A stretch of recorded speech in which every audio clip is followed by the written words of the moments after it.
So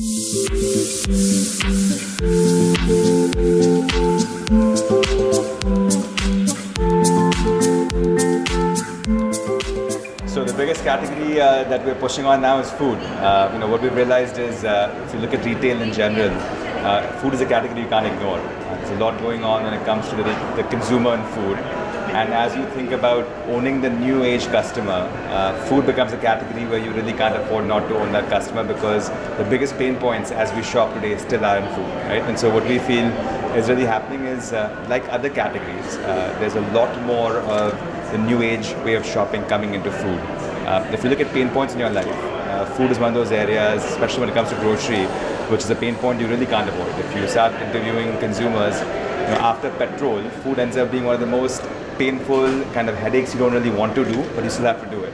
And so what we are doing as Arvind Internet is really focusing on food as a category in terms of evolving how we think about the consumer experience, right? So part of the thesis is that in any category in retail, you have to start owning your customers.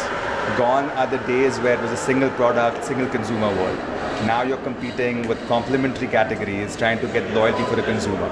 And as you think about food as a category, there's about 4 other categories around food that compete for the same consumer and are trying to draw them into their store. So for example, let's take Amazon as an effect, right?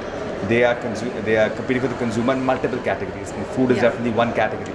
Now the question that behooves a lot of retailers and food industry retailers is that you have all this competition happening from other categories in retail who are looking for your consumer as an add-on category to theirs. Plus you have core incumbents in your category who are investing in digital, right? So whether it's, for example, grocery, whether it's your Nature's Basket or anybody else who are large retailers. So how do you as a standalone food retailer or a brand really own the customer? And that's what we're really trying to solve, is that when it comes to universal discovery, universal consideration, universal purchase, and effectively loyalty, how do you start building products for retailers and brands to really start owning the customer? So food you can't ignore as a category. So one is obviously, if you start breaking down the experience in food and FMCG, checkout ends up being a very painful process, right? So how do you make checkout more seamless, both in the digital format and in the store?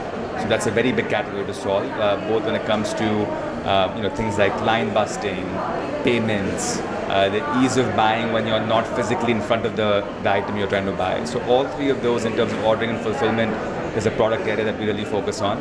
The other is loyalty and discovery, which go hand in hand, right? You might buy once from a brand or from a retailer, but the intent is to keep getting you to buy. So how do I ensure that I know more about you on each purchase occasion, whether it's online or offline?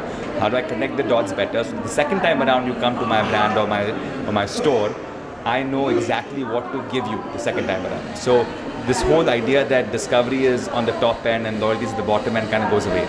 Loyalty and discovery have to happen hand in hand. So we work with our partners to deliver products where we are now personalizing the offering in a smarter way, completing a basket in a smarter way, recommending the new products that you should be seeing in the market in a smarter way. So all that goes hand in hand in long-term way. So those 2 areas.